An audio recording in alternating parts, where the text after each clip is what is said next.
Bonsoir, bienvenue à cette édition d'Info Soirée. On y va pour les titres.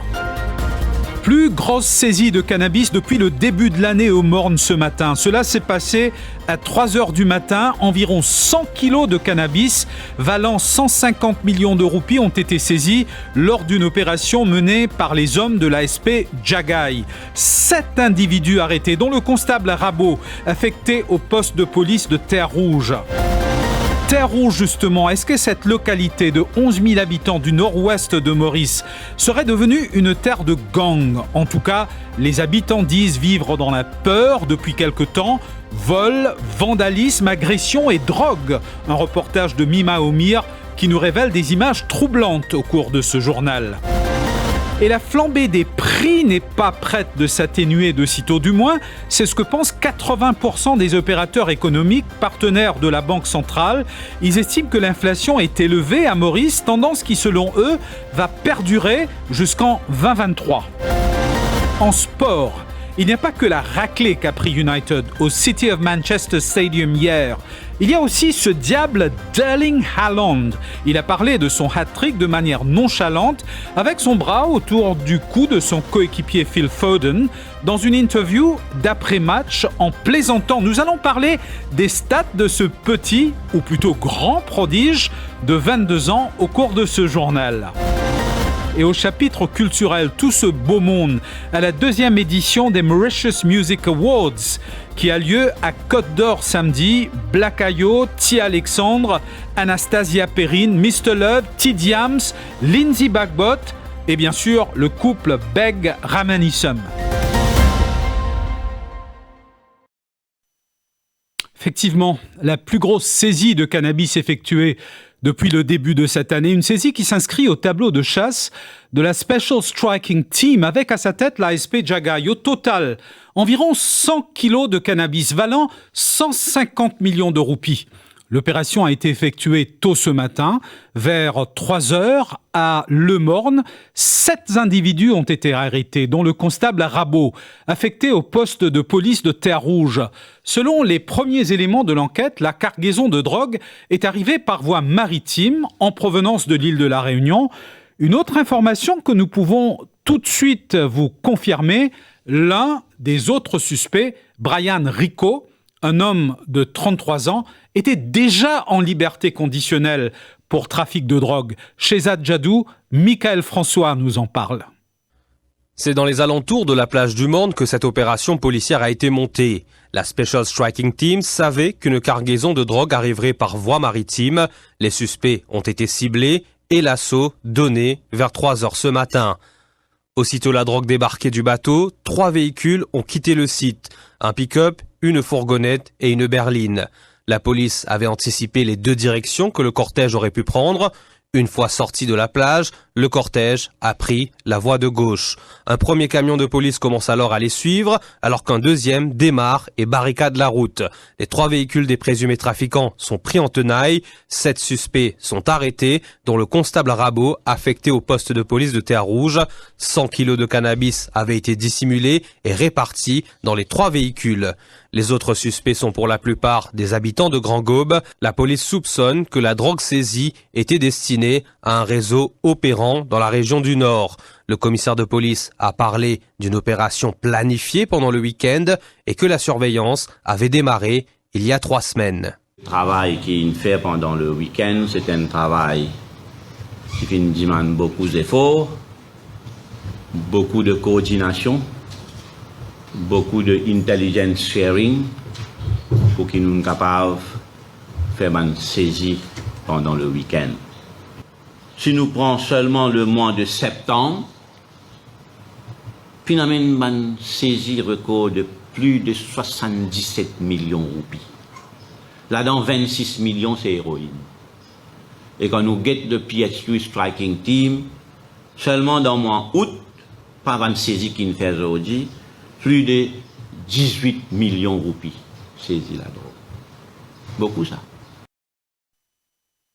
Et puis je vous le disais en titre, Terre-Rouge, souvent dans l'actualité, comme aujourd'hui, mais pas toujours pour les bonnes raisons. Des cas de vol, de vandalisme et de drogue y sont montés en flèche depuis quelque temps. Cette localité de 11 000 habitants serait devenue un terrain de chasse pour les malfrats. Les habitants disent vivre dans la peur depuis quelque temps. La police, elle, a entamé une campagne de sensibilisation en faisant du porte-à-porte. Objectif, donner des conseils au public pour leur sécurité. C'est un reportage signé Mima Omir. Vol, vandalisme, agression et drogue sont devenus monnaie courante dans cette localité.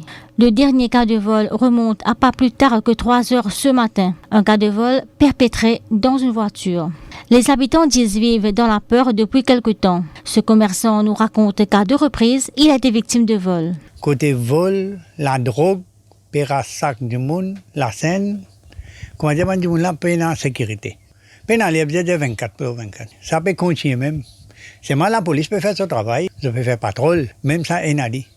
Et dans la case qui m'a fini d'éviter tout. Comme moi-même, des fois, je finis par me visiter. À soir, je vois dire, je même propriétaire de la boutique, je suis rentré, je finis récit en tapant, de temps je suis sauvé, je suis allé. La terre qui, à un moment donné, a drogué, tout ça là, venir rentrer là-dedans. Et a volé aussi rentrer.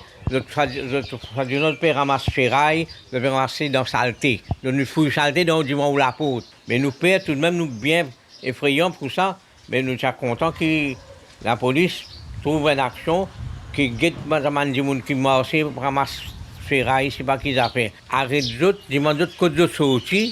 Une autre situation qui inquiète, ceux qui s'adonnent au ramassage de vieilles ferrailles et les terrains en friche qui sont la cible de toxicomanes. Jeudi, 2 individus ont été appréhendés par la police alors qu'ils prenaient de la drogue en plein jour dans un véhicule. Les voitures qualifiées de louches. Cet autre habitant en voit souvent.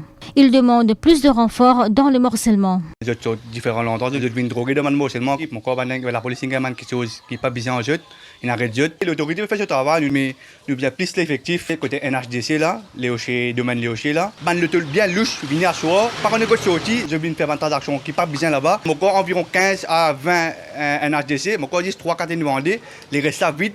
Et quand vite, là, il y a l'occasion pour venir droguer. Pour une faire des affaires qui pas bien, man des gens qui paraissent de mots, c'est moi viennent dans l'endroit, soit disant pour ramasser ferraille, après le look de la case, mais il est bien dangereux. La sensibilisation est effectuée pour les résidents, rassure l'inspecteur Bimsen Rama de la Crime Prevention Unit. Nous avons fait une réunion community policing de centre social, nous avons fait un exercice comme door-to-door avec bonnes précautions qui maintenant capable prendre. Et aussi, la police met à disposition, peut faire une opération dans les quartiers, une carré les quartiers comme si, qui nous trouvons qu'il y a une certaine place que nous avons accès facilement dans sa démocélement là. Ils mettent un hotspot policing, et que la police est en permanence. Et dans le morcellement et dans la région de Terre Rouge, il y a un policier qui fait patrouille régulièrement par différentes unités de la police. N'importe qui a fait de louche, je trouvais, ou bien même j'étais là quelque chose à rapporter, pas hésiter à venir de l'avant. Nous, pour la police là, pour aider le public, District and Intermediate Court Act, section 16, qui permet à un gens, quand ils trouvent quelque chose, peut arriver à un crime plutôt, un vol, ils gagnent droit, arrête la personne. Deuxième partie aussi de la loi, ils disent, ou bien téléphone la police tout de suite et remettre à la police pour la police continue sur l'enquête. Tout à fait autre chose à présent. Certains médicaments se font rares sur les étagères des pharmacies ces derniers jours, notamment ceux pour la fièvre, la toux et les maux de gorge, entre autres. Selon nos regroupements, certains sont en rupture de stock depuis 3 mois. Selon des pharmaciens, des médicaments de substitution ne sont pas trop prisés par les consommateurs, même si ceux auxquels ils sont habitués ne sont pas disponibles. Adila Moïd Sarohar, Shivani Venkatachelam Chinaman, reportage. Vous l'avez sans doute remarqué en vous rendant à la pharmacie, certains médicaments qui sont introuvables sur les étagères. Comme vous, nombreux sont ceux qui se plaignent de devoir chercher des médicaments dans plusieurs officines, mais en vain. Les médicaments pédiatriques contre la grippe et la toux, mais aussi ceux pour adultes, des antibiotiques, des gouttes pour les yeux, des médicaments contre la constipation et les maux de ventre.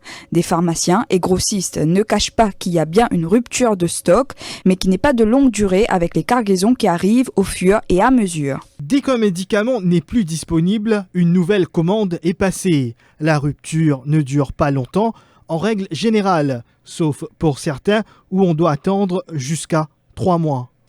On fait aussi ressortir que cette situation découle du fait que Maurice est un petit marché et que le pays reçoit certains médicaments en petite quantité. Nous ouvrons une page financière à présent. 80% des opérateurs économiques estiment que l'inflation est élevée à Maurice et anticipent que cette tendance à la hausse va perdurer jusqu'en 2023. C'est ce que révèle le sondage de la Banque de Maurice. Cette étude a été réalisée sur 90 partenaires de la Banque centrale. On parle là d'institutions financières entre autres. Ce sondage révèle également que plus de 95% des sondés tablent sur une inflation au-delà de 7%. Et ça, pour juin l'année prochaine, ce qui quand même reste assez important. Émilie Payen, Douchila Mansing. Ce sondage réalisé par la Banque de Maurice en août dernier vient mettre le doigt sur une réalité économique qui inspire de vives inquiétudes. 8 opérateurs économiques sur 10 jugent l'inflation à 8,4% pour le mois de juillet élevé. 15,6% estiment que ce taux est bas, alors que 4,4% sont eux d'avis que le taux est approprié. Ce rapport indique que les 3 principaux facteurs qui alimentent l'inflation sont les facteurs externes et internationaux, les variations dans le taux de change et les changements au niveau de la demande. À savoir que la Banque de Maurice table sur une inflation de 10,6% d'ici à la fin de l'année. Quant à la prévision moyenne pour le taux de l'inflation, les opérateurs prévoient 9,3% pour le mois de décembre, 8,8% pour le mois de juin en 2023. Success story dans la capitale. Nouchila Bigon a obtenu les clés de sa nouvelle maison aujourd'hui.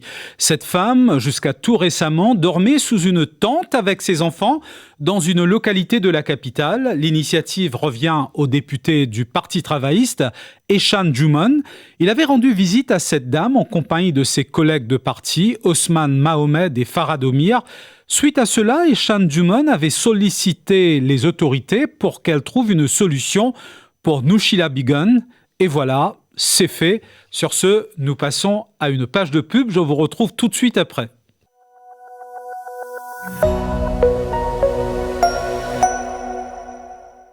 Must be the love, because it's driving me crazy, baby. Must be the love, yeah, because it's driving me crazy. I haven't been the same since you came into my life. They say that I have changed, but I'm probably just losing my mind.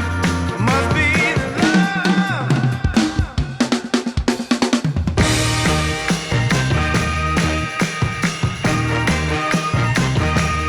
Must be the love.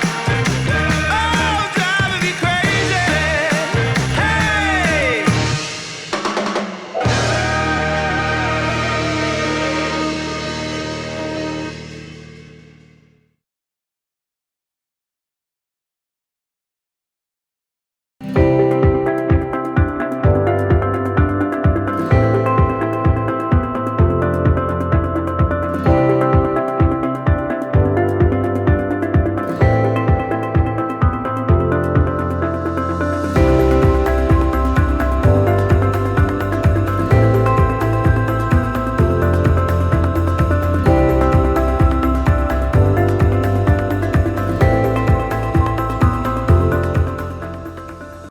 NRS est une organisation mondiale à but non lucratif qui se consacre à rendre l'accès à Internet accessible à tous, sans distinction de race, d'origine ethnique, de genre, de classe sociale et de nationalité. L'Internet s'est développé si rapidement que des problèmes tels que la corruption et l'abus de pouvoir deviennent inévitables et que l'avis des internautes est ignoré. Faire entendre votre voix est la priorité absolue de NRS. C'est cette base qui nous permettra de surmonter tous les défis. Grâce à nos campagnes de sensibilisation, nous créons un Internet plus sûr, meilleur et plus transparent pour chaque être humain dans le monde. Suivez-nous sur notre site web nrs.help. Azodi, qui peut arriver encore côté Lulu et Bouldu?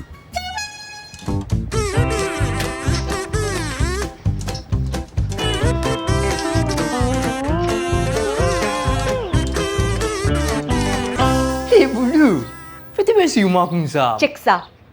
Trouvez, monsieur? Si ou tu t'importes, après finir servi, Zoji, ou pas tu peux trouver éclair? Ah bon? Et où tu connais qu'il y a un appareil en stand-by monte courant jusqu'à 25% sur utilisation réelle? Pas de l'appareil qui servit plus courant en stand-by, c'est télévision, ordinateur, DVD, imprimante, Hi-Fi, micro-ondes, entre autres. À la des petits conseils, qui dans la case ou dans le travail, pas laisse l'appareil au stand-by. Pour faciliter la vie, prends une prise taquée. Si nous diminuons nos consommations courantes, nous tout poussons de gagnant et que nous pouvons protéger l'environnement du pays. Une initiative ministère de l'Énergie, Energy Efficiency Management Office et CEB.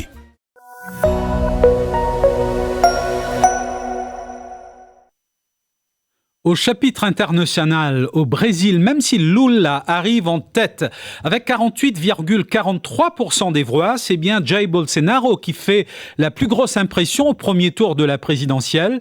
Le président sortant est crédité de 43,20% des voix, 8 points de mieux que celui qui précédait dans les derniers sondages. Il aborde donc le deuxième tour dans une dynamique favorable. Dans les derniers jours d'une campagne qui a tenu tout le Brésil en haleine pendant plus de 2 mois, un vent d'euphorie s'était déjà emparé des partisans de Lula. Un sondage publié la veille du premier tour donnait l'ex-président élu dès le premier tour. Le président d'extrême droite s'est exprimé avec gravité et a déclaré avoir vaincu les mensonges des instituts de sondage et des médias, l'un des thèmes de prédilection de ce monsieur tout au long de sa campagne.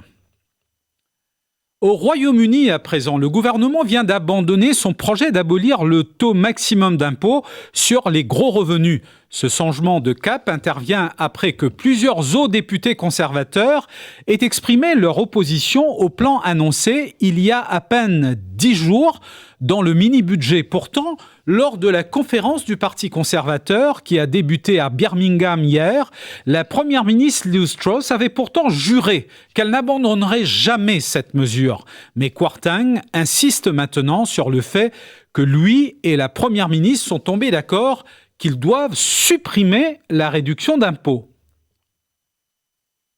Avancée technologique oblige, le métier de journalisme connaît depuis quelques années une grande évolution. C'est pourquoi l'ambassade de France à Maurice, en collaboration avec le Media Trust, a décidé d'organiser un stage de formation de 5 jours à l'intention des journalistes sportifs mauriciens.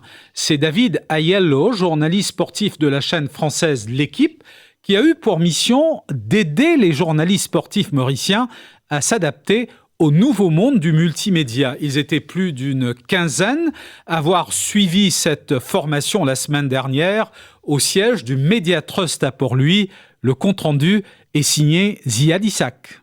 On ne peut pas vraiment parler de journalisme en 2022 sans parler de multimédia. Le métier de journalisme a en effet connu une métamorphose en raison notamment des évolutions technologiques de ces dernières années. La crise transformationnelle à laquelle sont confrontés les journalistes des médias d'information ces dernières années est simplement due à un changement d'époque, aussi monumental que l'arrivée du télégraphe au XIXe siècle. C'est donc dans cette optique que David Aiello, journaliste sportif français au curriculum vitae impressionnant, a tenu une formation de 5 jours au Media Trust. J'ai l'impression que le message a été complètement reçu, que voilà, tout le monde prenait des notes et écoutait et était surtout très désireux de mettre tout ça en pratique, d'avoir cette rigueur, d'utiliser les petites techniques qu'on a pu voir et puis surtout de rester éveillé sur l'évolution de notre métier avec les réseaux sociaux, la vidéo qui prend de plus en plus d'importance. Donc je pense que le message a été entièrement reçu. 30 heures de formation poussée sur la nouvelle facette du journalisme adressée à ceux de la presse écrite, parlée et audiovisuelle. Une formation très bien accueillie par ceux présents. Pendant ces 5 jours-là, nous avons l'occasion de brasse-loge que aborde tout domaine de nos fonctions de journalistes. Et donc, nous tenions à remercier bien sûr Media Trust pour cette initiative-là.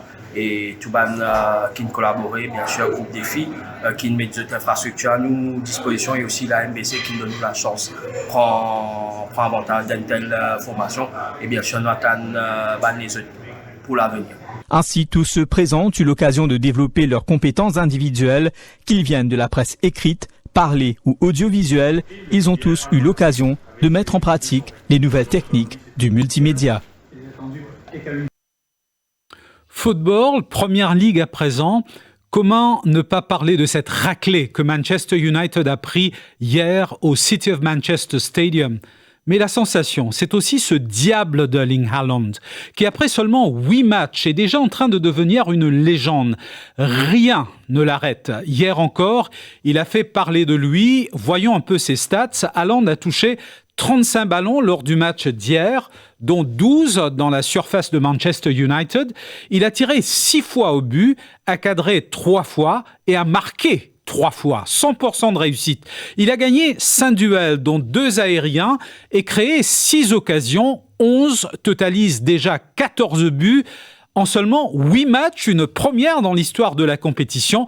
Haaland est ainsi devenu, à l'issue de ce derby mancunien, le premier joueur à inscrire 3 triplés de suite à domicile en Première Ligue. Ses victimes se nomment Crystal Palace, vous vous en souvenez, le 27 août dernier, Nottingham Forest le 31 août et Manchester United hier. Par ailleurs, son coéquipier Phil Foden a lui aussi marqué un triplé lors de ce match, en 2 triplés lors d'un même match au sein d'une même équipe, qui est aussi un exploit rarissime. Et du kickboxing à présent, avec les championnats du monde de junior en Italie, le Mauricien Riley Louis s'est qualifié pour le quart de finale dans la catégorie des moins de 57 kilos. Il s'est imposé 3-0 face à un ressortissant du Kyrgyzstan. Le protégé de Judek Jano affrontera l'Israélien Sultan Khalil au prochain tour. Et puis, culture, les artistes mauriciens récompensés ce week-end lors de la 2e édition des Mauritius Music Awards qui a eu lieu à Côte d'Or samedi. Black Ayo a été primé dans 2 catégories, obtenant le titre de meilleur artiste masculin grâce à Soz Serrier, album qui a également été élu meilleur album de l'année. Alexandre Sylvain, alias T. Alexandre, et Anastasia Perrine, 2 jeunes chanteurs du groupe Lion Squad, ont remporté respectivement le titre de meilleure collaboration de l'année 2022 et de meilleur artiste Rodriguez, Mr. Love, T. Diams, Lindsay Bagbot aussi font partie des lauréats cette année. Le couple Beg-Ramanissom aussi. Laura Beg s'offre le titre de Best Vocalist of the Year et Alain Ramanissom le Gold Award. Il ne cache pas sa satisfaction après cette reconnaissance. Regardez, écoutez. Salut, moi dis un grand merci encore à Elysium Events et à Coca-Cola comme intention nouvelle là, on est marre content et merci à tout le monde fans à travers le monde qui viennent voter parce que c'est le grand public. MMA Awards pour moi c'est un grand plaisir qui m'a fait gagner l'award gold et ça encourage beaucoup les jeunes pour continuer à persévérer dans la musique et encouragement grand pour continuer la lutte musicale. Merci à l'équipe Ravan Awards qui est l'équipe, merci à moi famille. Merci encore à tout le monde. Je vous fais un gros bisou. Dieu bénisse. Voilà, Alain Ramanissom. Sur ce, nous sommes arrivés à la fin de cette édition. Merci à toute l'équipe qui l'a réalisée. Je vous souhaite une très bonne fin de soirée. Dans quelques instants, Alkiz Ramdin avec le revue de la semaine. Au revoir.